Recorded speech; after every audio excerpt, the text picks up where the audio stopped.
Bonjour et bienvenue dans votre magazine préféré, magazine aujourd'hui consacré à l'ouverture du championnat de France Superbike 2013. Et pour cette première épreuve, nous étions sur le mythique tracé Bugatti du Mans dans la Sarthe. Pirelli 600, Moto 3, European Bike, Super Sport, Sidecar et bien sûr Superbike. Ils étaient tous chauds bouillants pour en découdre sur la piste. Mais c'est malheureusement sous la neige que nous commençons le week-end. Le nouveau programme des week-ends Superbike prévoit 2 journées identiques le samedi et le dimanche, qualif le matin et course l'après-midi. Et à cause des conditions climatiques, nous apprenons que la journée complète du samedi est annulée. Explication du nouveau président de la commission de vitesse de la FFM, M. Patrick Coutan. Samedi matin, hélas, pour le début du championnat de France Superbike, eh bien, la neige était au rendez-vous. Et les motos de vitesse sur la neige, c'est pas vraiment ce que l'on attend et on ne pouvait pas rouler. Il faisait moins de 1 degré au sol, il neigeait. Donc la journée a été tronquée complètement puisque on a reculé. Puis au bout d'un moment, on ne peut pas garder les pilotes sous pression pour être prêt à démarrer quand on a une accalmie. Début d'après-midi, il faisait encore très froid, la piste était vraiment très humide et il a été décidé d'annuler cette journée. Et le temps est toujours aussi froid le dimanche matin. Les qualifs normalement prévus dès 8h30 sont réduites à de simples warm-up. Les grilles de départ des courses se feront à partir des temps réalisés par les pilotes lors des essais libres du vendredi. Les premiers à prendre la piste à 11h sont les sidecars qui ont bien voulu décaler leurs horaires de roulage afin de réchauffer et d'assécher la piste pour les pilotes moto standards qui leur succéderont. Sur la grille, nous retrouvons les jeunes bretons Huette et Harifon en pole position dans le side numéro 56 devant les champions 2007, Le Bail et Chéniaud dans le magnifique side 99. Malgré un très bon départ de Brunazzi et Girondo, Huette et Harifon restent en tête. Les jeunes profitent d'une lutte derrière eux pour creuser un petit écart sur Le Bail et Chéniaud. Et à la fin du premier tour, les champions en titre sont 7e alors qu'ils étaient partis à la 23e place. Ils arriveront même à accrocher la 3e place dès le 4e tour, derrière Le Bail Chéniaud. Et Huette et Harifon toujours en tête. 3 tours plus tard, Delannoy et Lavorel passent 2e, mais n'arriveront pas à passer en tête. Huette et Harifon s'imposent donc devant Delannoy, Lavorel et Le Bail Chéniaud.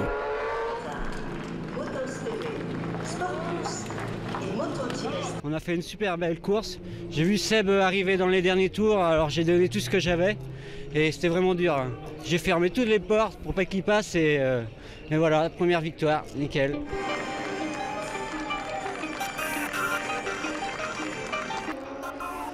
Et vient alors l'heure des 600 Pirelli avec le départ de Thibaut Bertin, champion 2012, et Kevin Zalaï, 2e l'an dernier, tous deux partis en Super Sport.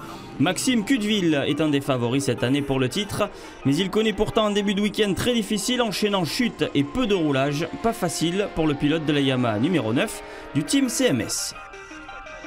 Un début de saison vraiment difficile, la météo qui est vraiment pratiquement exécrable. On a des conditions qui sont extrêmement difficiles pour commencer cette saison, avec des températures proches du zéro, voire négatives.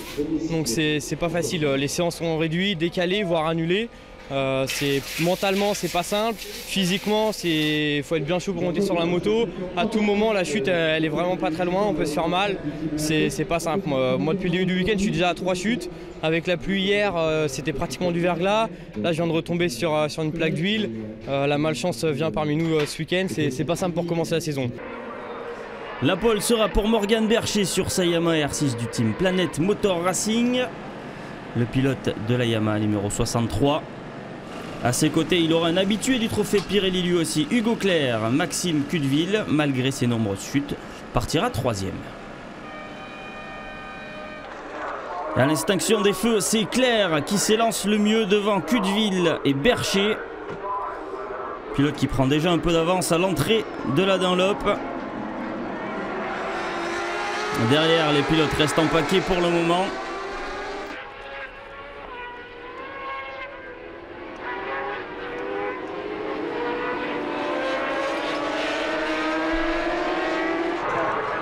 Et après 5 tours, Bercher passe en tête devant Clerc et Cudeville. Derrière, on assiste à une lutte pour la 4e place entre Keulé, Gouguet et Jacob.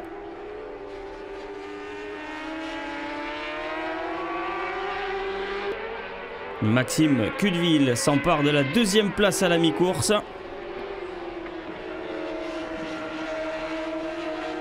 Toujours derrière Bercher.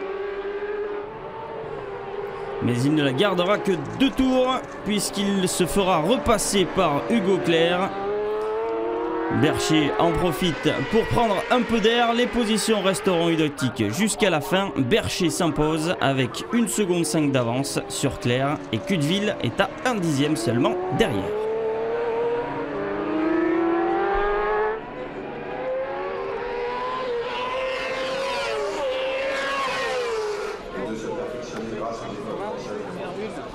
Oui, un départ en pôle, effectivement. On a fait de bons essais déjà dès le vendredi, ce qui a porté ses fruits puisque les qualifications étaient annulées. Donc de beaux réglages ont été apportés à la moto, donc c'est très bien. Après une course, un départ correct. Je voulais prendre la tête mais pas tout de suite. Je savais que j'étais plus rapide qu'eux. Donc j'ai attendu, voir un peu jauger les autres. Et quand j'ai pris l'ascendant sur Hugo, j'ai mené ma course comme je faisais vendredi et il n'y a pas eu trop de problèmes. Un rapide coup d'œil sur le classement général de ce trophée Pirelli. Pour parler maintenant de l'European Bike qui faisait aussi sa rentrée lors de ce week-end au Mans. Un concept qui a fait son chemin et qui a révélé les talents, notamment Louis Bull qui avait gagné ce championnat il y a 3 ans. Thierry Capella, promoteur de ce championnat, nous parle de cette nouvelle saison qui s'annonce. Nous avons des KTM, nous avons pas mal de BMW qui nous ont rejoints cette année. On a beaucoup de Ducati aussi, quelques Panigale, de la 1098R. Donc maintenant on va dire que de toute façon avec l'échange d'une Panigale ça fait 200 chevaux. Il faut savoir qu'une BMW aussi on est à 200-205 chevaux. Donc c'est là le temps provisoire c'est une Panigale qui est devant avec Nicolas Trollard. Donc ça veut dire quand même que c'est assez calé entre les motos maintenant. Donc c'est des marques européennes, de fabrication européenne. On reste sur notre créneau et pour l'instant ça fonctionne plutôt pas mal. Je dirais que c'est un échange de bons procédés avec le championnat de France Superbike puisqu'on avait Brice Lunari qui était chez nous, qui avait roulé, qui est parti en Superbike en championnat de France, et Stéphane Pagani qui avait gagné 2 ans de suite chez nous, comme Louis Bull à l'époque, puisque Louis Bull avait été parti aussi en 600 Supersport, il avait gagné chez nous le championnat.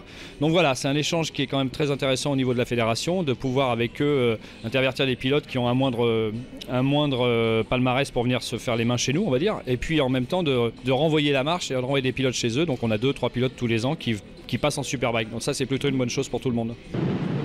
Et pour cette première course European Bike de la saison, c'est Nicolas Trollard qui s'offre la pole sur sa Ducati Panigale devant Fred Vial et Bruno Paita, tous deux sur BMW. Trollard réalise un bon départ mais se fait passer rapidement par Paita.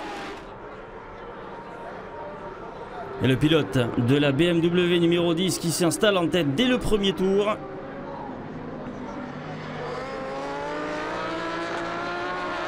Il résistera à plusieurs attaques de Trollard sur sa Ducati, tandis que Vialet reste en embuscade à la 3e place. Et malgré une envie toujours plus pressante de passer en tête, Trollard reste second. Entre les 2 pilotes BMW, Paita et Vialet.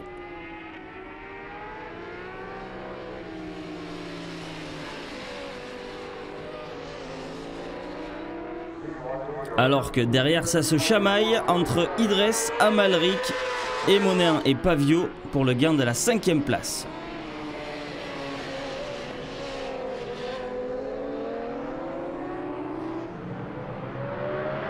Trollard dans le 9e tour passe la seconde et remonte à 85 dixièmes de Paita. Et au tour suivant il passe et s'envole en tête. Et malgré les pilotes attardés qui vont jouer un rôle important puisque dans le dernier tour, Vial va réussir à passer lui aussi et terminera donc second devant Paita qui avait pourtant fait une superbe course. J'avais fait de bons essais, je pars premier. J'ai vu Bruno partir devant moi, il est roulé. Je suis resté calé derrière lui, tranquillement. Je voyais qu'il y avait plein d'endroits où j'étais plus à l'aise. J'ai profité des retardataires, je l'ai doublé. Et après, il a dû être gêné parce qu'il n'y avait plus personne derrière moi. Voilà, je gagne. C'est bien devant toutes ces BM, ça fait plaisir.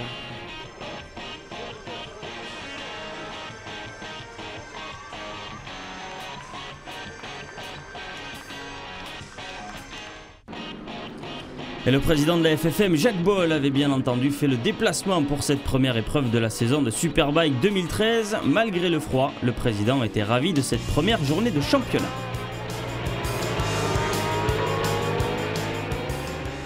Une belle première journée malgré tout, même s'il est exact qu'on a eu des conditions climatiques vraiment spécifiques, spéciales on peut le dire, parce qu'avoir de la neige fin mars c'est quand même relativement rare ici au Mans.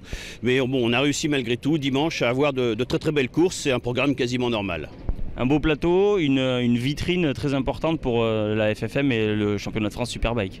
Bien sûr, ce sont au niveau national, au niveau français, ce sont les plus grandes épreuves de vitesse que nous avons eu ici ce week-end au Mans pour ce début de championnat. Et donc c'est heureux de voir autant de pilotes et une telle participation donc, dans l'ensemble des catégories. Les jeunes loups de la catégorie Moto 3 étaient aussi de sortie ce week-end avec les départs de Robin Haine et Jules Danilo, les deux principaux acteurs de la saison dernière. La place est libre. Cependant, lors de cette épreuve, les frères Danilo étaient présents et Jules roulait en wildcard. Nous avons pris des nouvelles aussi de Simon après sa grosse chute l'an dernier à Brno en Rookie Cup et les nouvelles sont plutôt bonnes. Petit à petit ça revient, je recommence le sport et puis j'ai fait mon premier entraînement en moto à Lédenon la semaine dernière.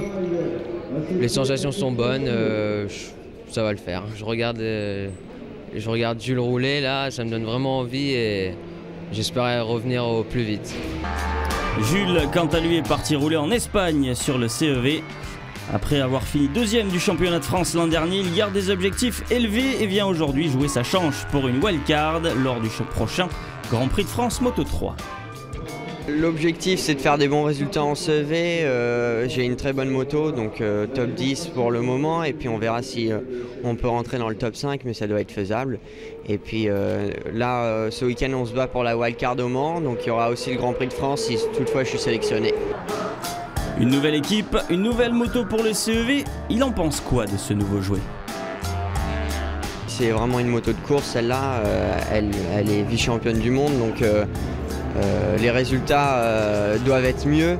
C'est pas une Honda d'origine et finalement ça se pilote assez bien. C'est sûr que le moteur ça n'a rien à voir et du coup les résultats normalement vont être mieux et puis j'ai progressé en pilotage. Donc l'ensemble devrait faire que je roulerai plus vite en CEV. Sur la grille de départ, nous retrouvons Jules à la deuxième place derrière un autre pilote wildcard, Liv Juloy, le Belge, qui roulera en mondial Moto 3 dès la semaine prochaine. Enzo Boulom termine la première grille. Enzo lui aussi joue une place pour courir en mondial Moto 3 pour le Grand Prix de France. Malheureusement, il loupera son départ. Et tandis que Guevara, pilote du CIP, prendra la troisième place derrière Loy et Danilo. Boulom va forcer pour revenir, mais commettre une erreur à la chicane d'Anlop.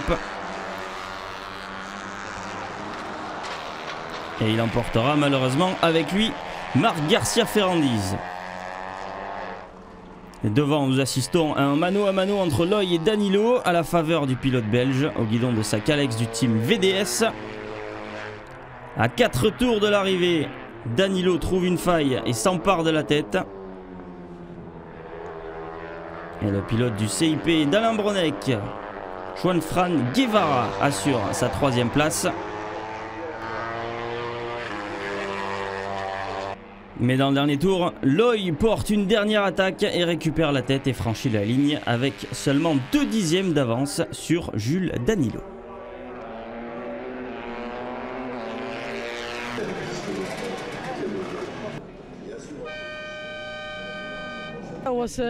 Voilà, c'était une belle course, j'ai juste eu un petit problème de pot d'échappement qui m'a empêché d'aller plus vite. Je gagne en réussissant à passer juste à la fin, donc c'était génial.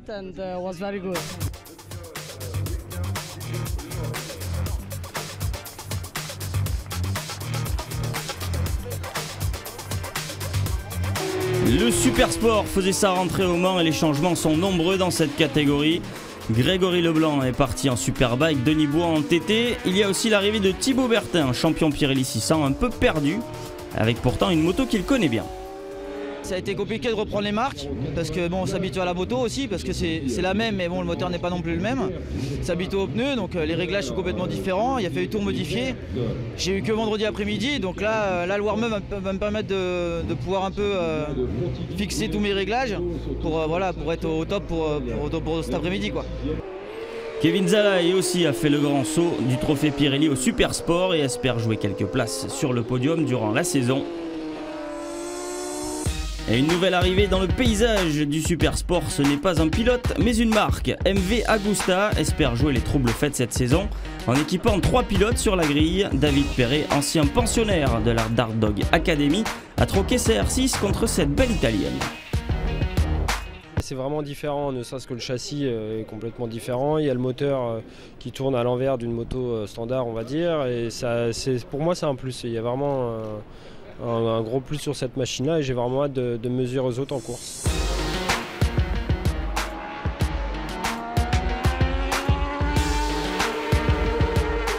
L'année dernière, j'ai fait 4e au championnat. Je m'attendais vraiment à faire mieux suite à mes résultats. J'ai eu vraiment j'ai pas eu de chance quoi, carrément. Et après, cette année, on a vraiment mis tout en œuvre pour faire une belle saison et pour essayer d'être à la hauteur des pilotes officiels, quoi. Vient le moment de la grille avec la pole position pour Nicolas Salchaud sur sa Kawa du team Airbike. Mathieu Ginès est 2e devant Kevin Longaret.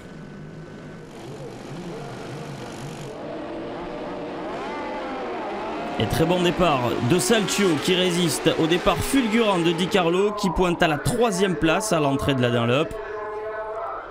Ginès a manqué son départ et tente de remonter.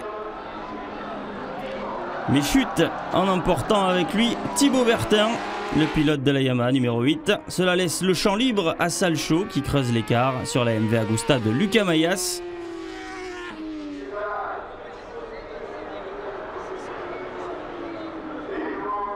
Et Valentin Debise, parti 20e sur la grille, pointe déjà à la 3e place malgré son pied cassé. Mais le spectacle aura lieu derrière le trio de tête. Une grosse bagarre s'engage entre David Perret, Tangre, Chevrier, Di Carlo et Zalaï pour la 4e place. La MV Agusta est très agile et Perret surmotivé.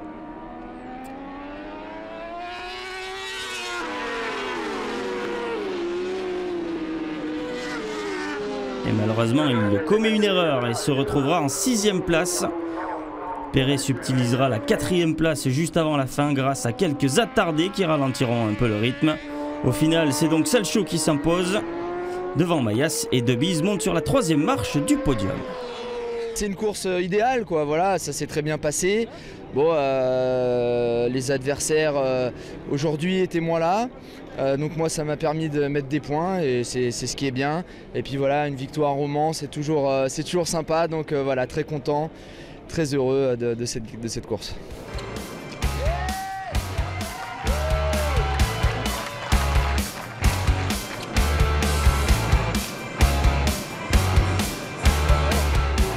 Et enfin, les pilotes du Superbike ont pu en découdre sur ce circuit mythique. Un championnat totalement relancé avec le transfert de l'intersaison.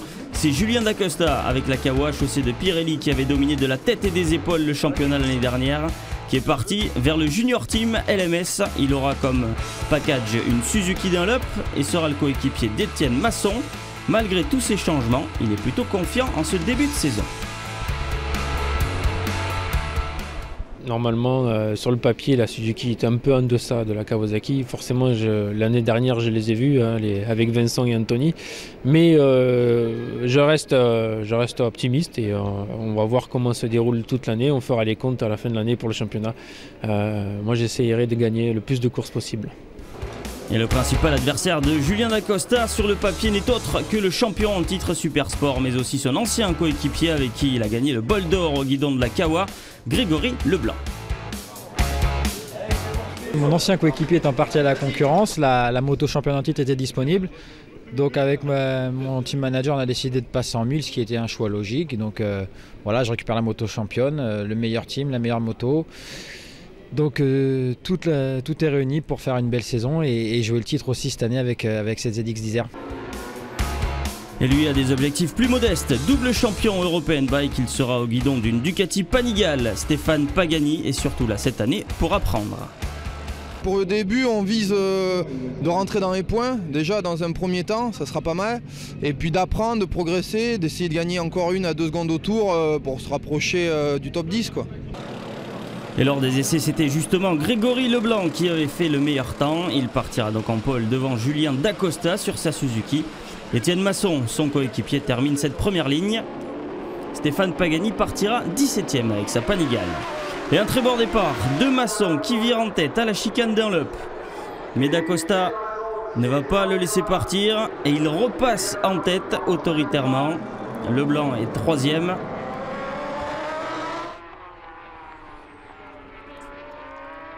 Leblanc est 3e mais reprendra la 2e place à Masson. Et Grégory Leblanc qui veut passer devant son ancien coéquipier.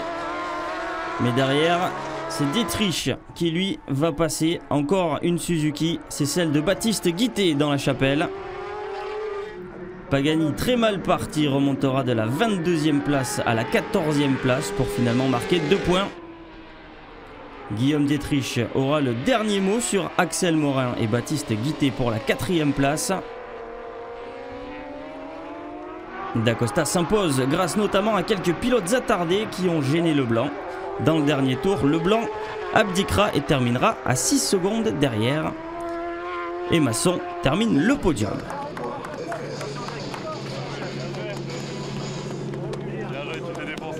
Vu les conditions difficiles qu'on a eues en début de semaine, je manquais cruellement de roulage sur la moto.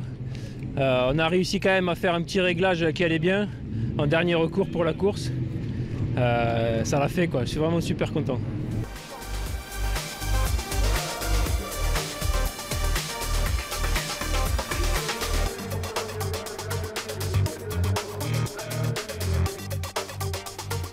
Et voilà, c'est fini pour cette première manche du championnat de France Superbike 2013, malheureusement tronquée à cause de la neige. Rendez-vous très vite pour la seconde manche qui, elle, aura lieu à Nogaro le 28 avril prochain. Une épreuve bien sûr à suivre sur notre antenne. À bientôt, ciao ciao.